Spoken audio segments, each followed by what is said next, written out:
zerrede adi bir şeyden ötürü yatanlar, zindanda batanlar, vardı xəlvəti aləmi bir-birinə qatanlar, mənliğini satanlar, qardeşik doğma qardeş ilə düşman edirlər, ancaq qan edirlər.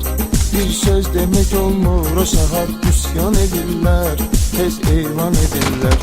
İster çalışır yaxçılar üçün quyu qazsın, yaxçı yolunu assın. Əlbəttə pis istəməz yaxçı sözə qulaq assın, yaxçı neysə yazsın. İnsan yolun gedən yenə insanlığın eləyir, oğlanlığın eləyir. Nadan buna baxmır, elə nadanlığın eləyir, şeytanlığın eləyir. Allah uzaq et yaxçıları mərdi məzardan, hər dərdi qubardan. Çaqqal nədir ki sərf daşıdan canavardan, düzgün xətə